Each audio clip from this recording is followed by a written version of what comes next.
it's pretty funny. We were talking about making this film on the pull-ups, and I've said this before, like the old family videos from when kids were little, nobody gives a fuck about watching those until that kid who wrecked on his bike does something amazing, right? Without the amazing part, nobody's going to watch the kid wrecking on the bike. I don't know. That video is pretty cute. It's pretty good, but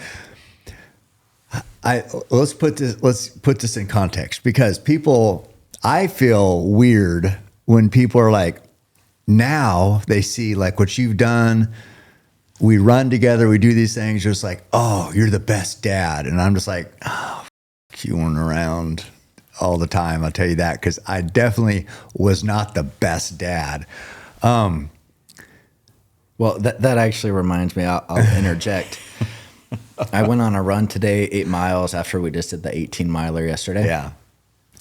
Ran past Briggs Middle School, where Tanner and I would both run in elementary school. You go across the street and run the mile. I'm sure they don't do that anymore. It's probably against the law.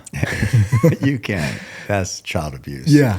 But anyway, I thought about this in relation to you, that like we would run around that track, try to see how fast we could do it. Tanner ended up setting the school record. I think it's 6:39.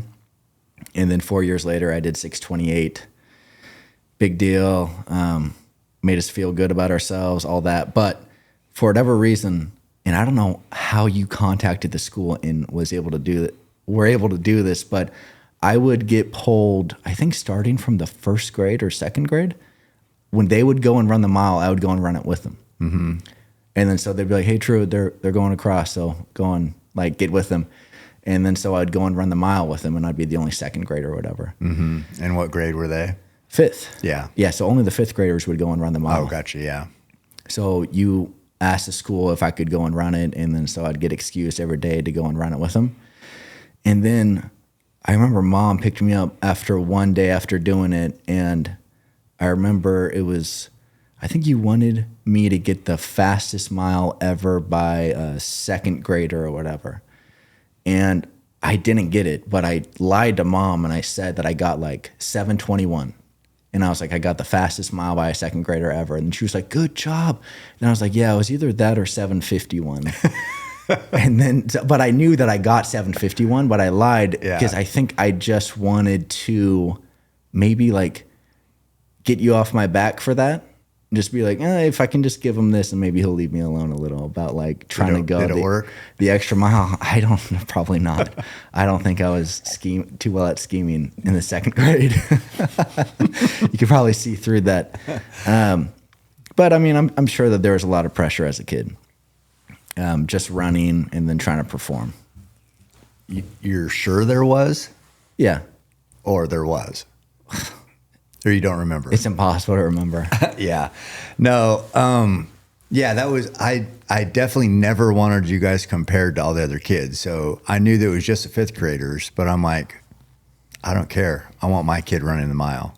And I don't care that he's second grade. Same reason I had you run the marathon when you're supposed to be 16, you're only 13. Yeah. But yeah, well, I'm just like, I'm always been adverse to just comparing to the average. Like, well, this is what we do when we get in 5th grade. It's like, well, no, I want you to do it when they're younger. But, it's like the average on killing bull elk or whatever is 10%. It's just like, I don't care about average. I'm not, again, we're not after average.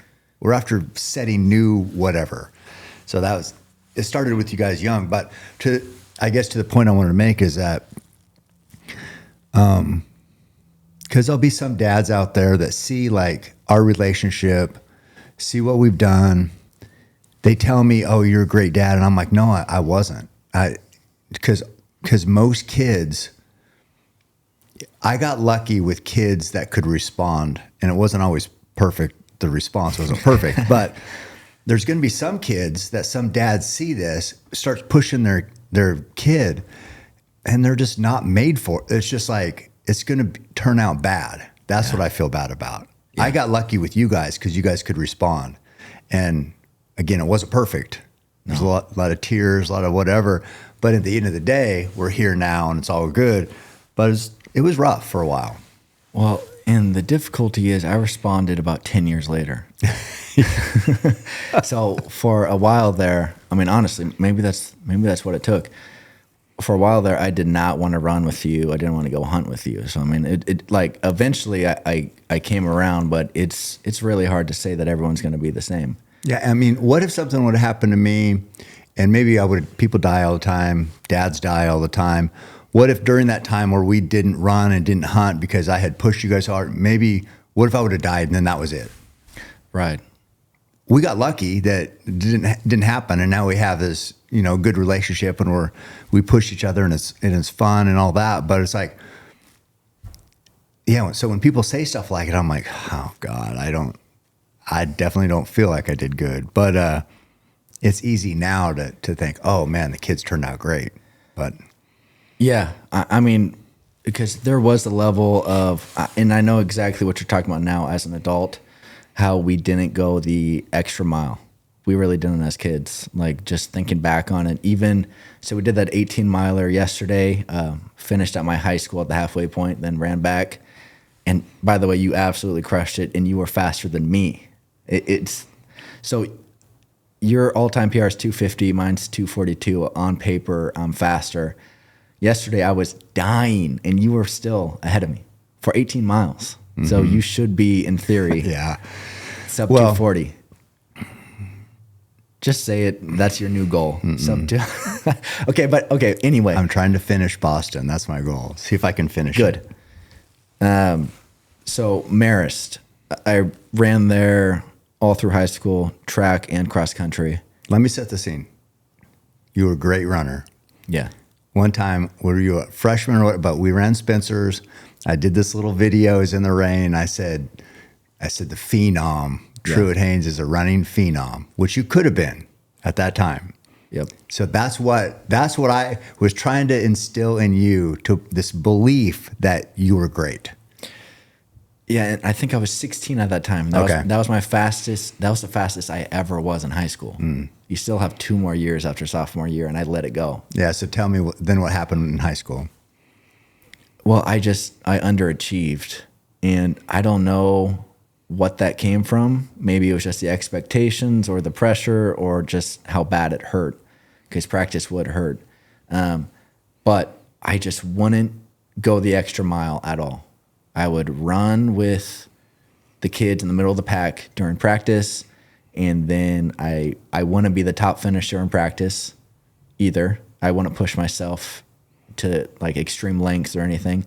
I just went through the motions, and then I just went to the race, and then I was able to perform better than people on race day, but it wasn't because of like the extra work I was putting in.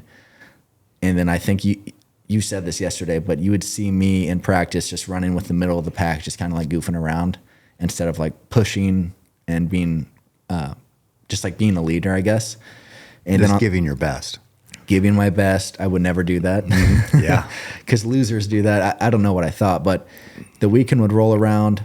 Our coach, Chase Wells, he would give us, okay, guys, you got to do 8 miles this weekend just by yourself, get some mileage on the legs. Never once did I do that. Didn't even think about it. Didn't even cross my mind. I was like, I'm going to go to the gym and lift. Yeah. And just goof around with my cousin, honestly. So just thinking about that, and I was like, man, if I was in high school now, I would run to school and get that in before everyone else, and then run back after school. Just get in, because we lived about 4 miles away, just so that I could get the most out of myself. Yeah. Because I have that mindset now, and that's what you were trying to instill in us, but we just, as kids, it's really hard to find that. Yeah. But if you can find it, for any kids listening out there, you will be an absolute savage. Well, and I think we've talked about this, or maybe just us, but you guys did do more than most kids, up until then. That's why you had the school records, because I would have you guys run when you were young.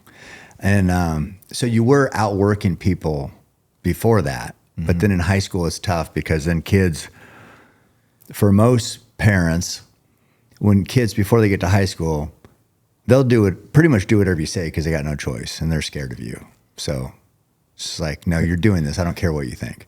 But when high school, then they start making their own decisions a little bit.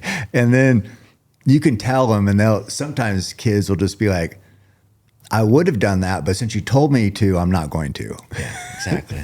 So it's kind of it's just this butting head thing that this happens, especially, well, probably with all kids, but young men want to get to this place where they can make their own decisions, be their own person or whatever. So then, yeah, not listening to your parents is kind of like a rite of passage almost. Sure. So I get that. I mean, Tanner, I did get him to start putting in more work in basketball because I just said that if you do what everybody else does, you're just going to be average.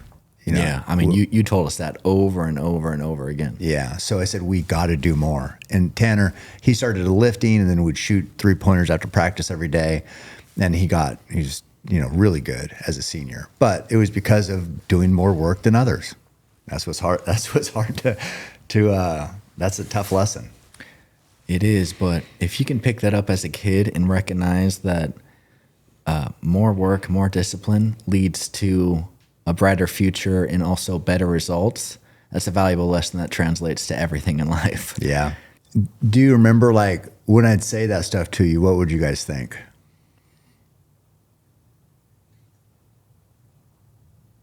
Oh, usually putting in more work meant something that we didn't want to do. Yeah. You just kind of want to hang around and goof around with other kids because honestly, I didn't really know any other kids that were doing that. Mm-hmm. So I kind of felt like it was unfair, like it was an unfair ask. And I just remember thinking, like, I just want to be like the rest of the kids, you know, kind of hang out.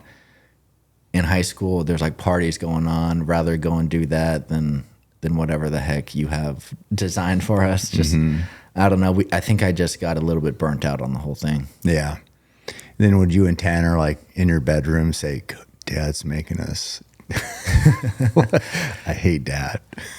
Yeah, I mean, probably. No, all that I knew is that we didn't want to do your design. Mm-hmm. Yeah, I mean, so now I can appreciate it because my mindset is in the right place and I want it for myself. But when your dad is the only one that wants it for you, I don't know. I don't think it works. Yeah. It usually doesn't work. Mm-hmm.